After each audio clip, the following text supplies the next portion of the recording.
up, everybody? I'm Jared Poirier, and you're watching the Galaxy Design Channel. How's everybody doing? I hope that you're well. I'm releasing this video 2 days before Christmas, so hopefully you're taking some time off and enjoying a whiskey or something with your friends. I've already wrapped up most of my projects for this year, but seeing as I'm addicted to making videos, I figured I'd bring you guys one more before Christmas. And in this video, we're going to talk about the basics of cameras. And why did I want to make a video about cameras right now? Well, there's a lot of people who follow this channel who are interested in video production and potentially interested in creating some video content of their own. And I know that when I started out in video production, I was completely confused about the various functions that cameras have. So I just wanted to bring you guys through some of the basics of cameras so that you'll have a leg up. So today we're gonna cover 4 of the most important settings on your camera so that you can shoot pro footage that's gonna blow your clients' minds. So here's 4 nonsense terms that are gonna make sense to you by the end of this video. Shutter speed, aperture, ISO, and color balance.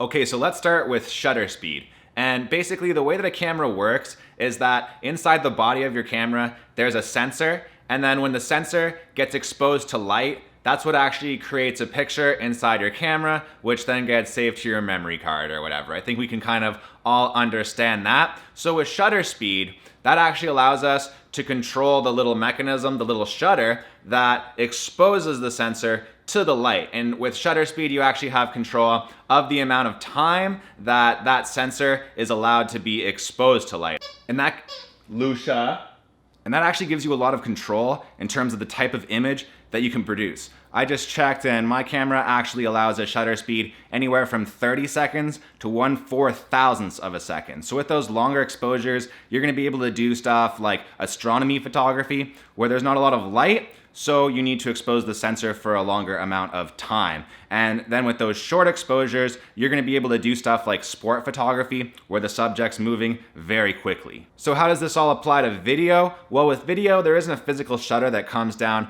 every few milliseconds that would actually make way too much noise, so it's all just kind of faked with some digital trickery inside your camera. All you really need to worry about is getting the most natural looking movements in your videos. And the rule of thumb to do that, you just take your frame rate and then you double it, and then that gives you your shutter speed. So right now, I'm shooting this video in like 30 frames per second, and that means that I have my shutter speed set at 60 frames per second. If I were to shoot this video in 60 frames per second, then I would want to use a shutter speed of 120. You just double it. It's pretty simple. That's it for this section. Okay, so next we're going to talk about aperture. And aperture simply refers to the size of the hole in our lens that's going to allow light into the camera. So on my 50mm lens that I have set up here, this thing actually has quite a large range in aperture. It goes all the way from 1.8 to 22. And once we know this about aperture, we can actually use that knowledge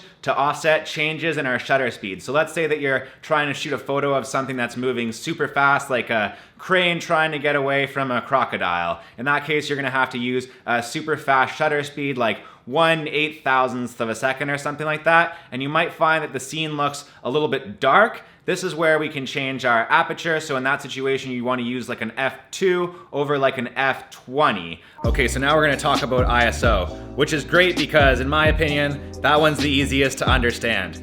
ISO is just like an overall boost on the light that your sensor is receiving. If you're outside in broad daylight, 100 ISO is the way to go. If you're somewhere a little bit darker, you might need to use like 3200 ISO. My camera ridiculously goes to 25,600 ISO, but watch out, because the higher the ISO, the more grainy your image is gonna appear.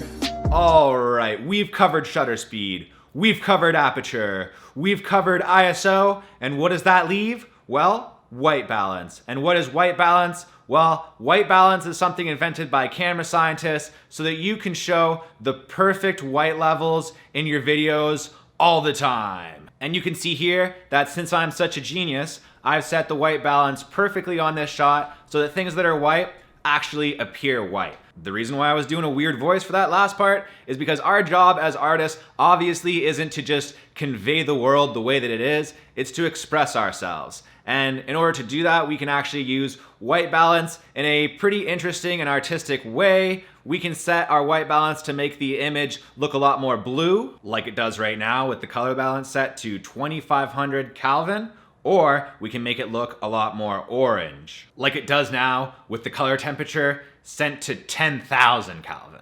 And that, my friends, is white balance, which means that unfortunately, we've reached the end of the video.